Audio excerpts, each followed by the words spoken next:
Alice's Adventures in Wonderland by Lewis Carroll. Chapter 2. The Pool of Tears. "Curiouser and curiouser!" cried Alice. She was so much surprised that for the moment she quite forgot how to speak good English. "Now I'm opening out like the largest telescope that ever was. Goodbye, feet!" For when she looked down at her feet, they seemed to be almost out of sight. They were getting so far off. "Oh, my poor little feet! I wonder who will put on your shoes and stockings for you now, dears? I'm sure I shan't be able to. I shall be a great deal too far off to trouble myself about you. You must manage the best way you can. But I must be kind to them," thought Alice, "or perhaps they won't walk the way I want to go. Let me see. I'll give them a new pair of boots every Christmas." And she went on planning to herself how she would manage it. They must go by the carrier, she thought, and how funny it'll seem, sending presents to one's own feet, and how odd the directions will look. Alice's right foot, Esquire. Hearthrug, near the fender, with Alice's love. Oh dear, what nonsense I'm talking! Just then her head struck against the roof of the hall. In fact, she was now more than 9 feet tall, and she at once took up the little golden key and hurried off to the garden, to the garden door. Poor Alice! It was as much as she could do, lying down on one side, to look through into the garden with one eye.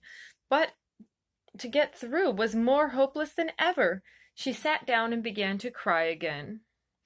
"You ought to be ashamed of yourself," said Alice, "a great girl like you," she might well say this, "to go on crying in this way. Stop this moment, I tell you." But she went on all the same, shedding gallons of tears, until there was a large pool all around her, about 4 inches deep, and reaching half down the hall. After a time she heard a little pattering of feet in the distance, and she hastily dried her eyes to see what was coming. It was the White Rabbit returning, splendidly dressed, with a pair of white kid gloves in one hand and a large fan in the other. He came trotting along in a great hurry, muttering to himself as he came, "Oh, the Duchess! Oh, the Duchess! Oh, won't she be savage if I've kept her waiting!" Alice felt so desperate that she was ready to ask help of anyone. So, when the rabbit came near her, she began in a low timid voice, "If you please, sir." The rabbit started violently, and dropped the white kid gloves and the fan, and scurried away into the darkness as hard as he could go. Alice took up the fan and gloves, and, as the hall was very hot, she kept fanning herself all the time she went on talking. "Dear, dear, how queer everything is today! And yesterday things went on just as usual. I wonder if I've been changed in the night. Let me think. Was I the same when I got up this morning? I almost think I can remember feeling a little different, but if I'm not the same, the next question is, who in the world am I? Ah, that's the great puzzle." And she began thinking over all the children she knew that were the same age as herself, to see if she could have been changed for any of them.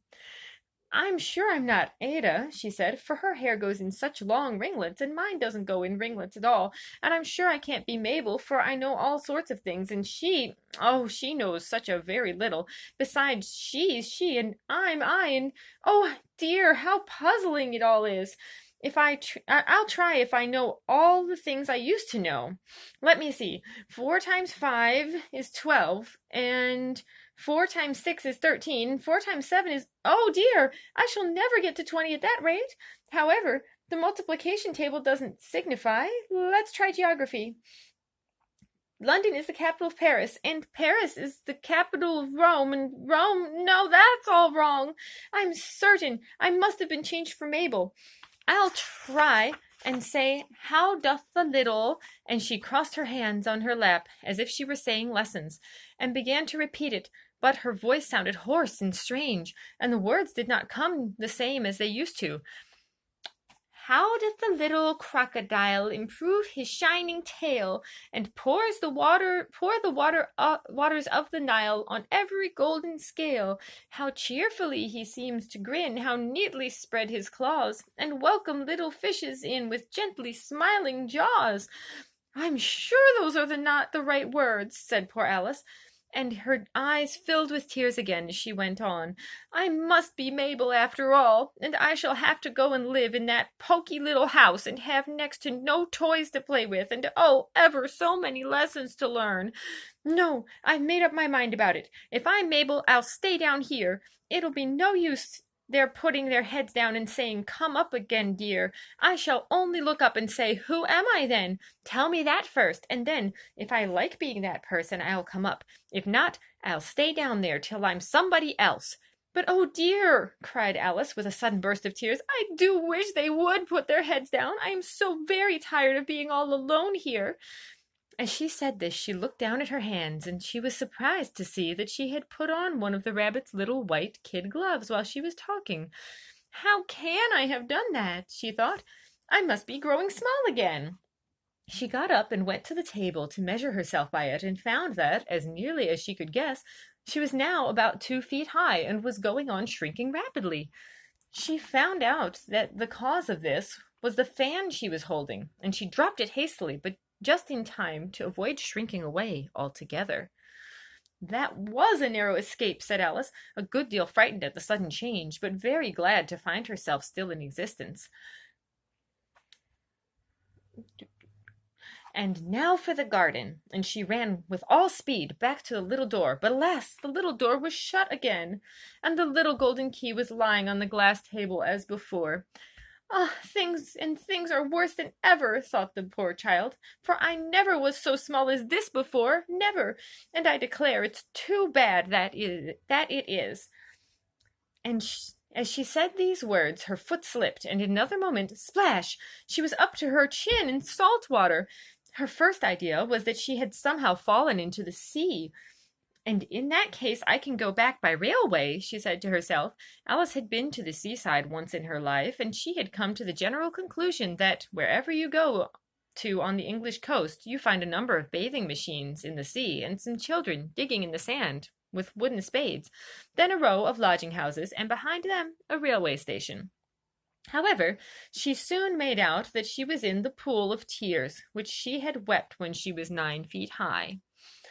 I wish I hadn't cried so much, said Alice, as she swam about, trying to find her way out. I shall be punished for it now, I suppose, and by being drowned in my own tears. That will be a queer thing, to be sure. However, everything is queer today.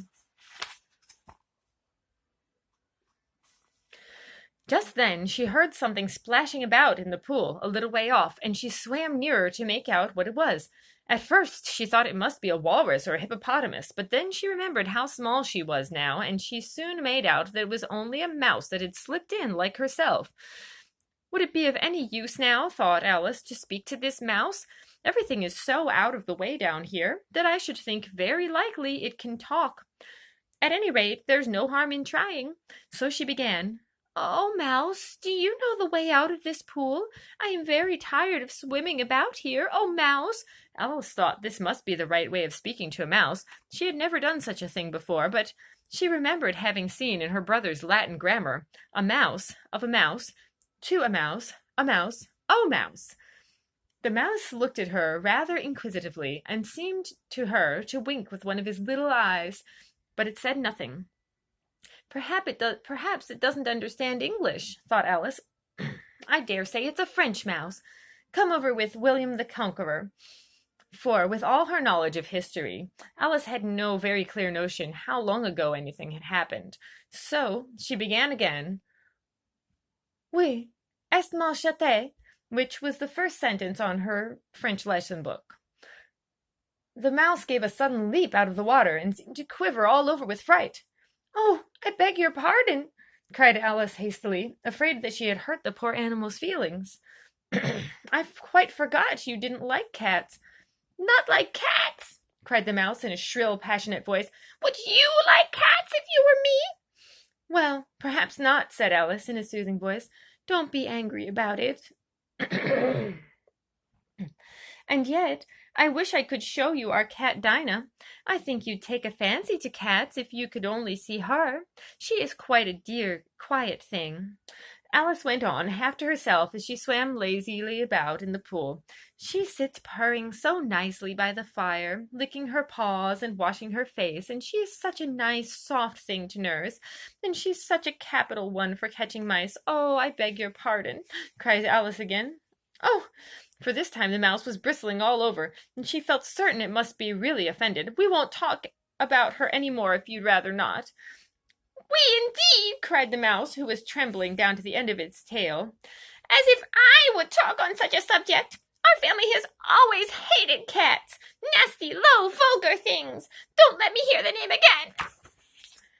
I won't, indeed, said Alice, in a great hurry to change the subject of conversation.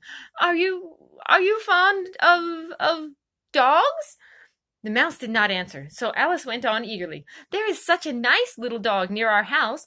I should like to show you. A little bright-eyed terrier, you know, with, oh, such long, curly brown hair. And it'll fetch things when you throw them, and it'll sit up and beg for its dinner, and all sorts of things. I can't remember half of them, and it belongs to a farmer, you know, and he says it's so useful. It's worth £100. He says it kills all the rats, and, oh, dear! cried Alice in a sorrowful tone. I'm afraid I've offended it again. For the mouse was swimming away from her as hard as it could go, and making quite a commotion in the pool as it went. So she called softly after it, Mouse dear, do come back again, and we won't talk about cats or dogs either, if you don't like them.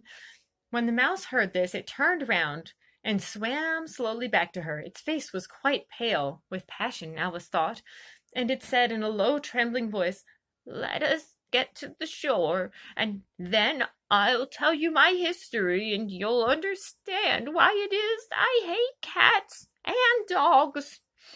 It was a high time to go, for the pool was getting quite crowded with the birds and animals that had fallen into it.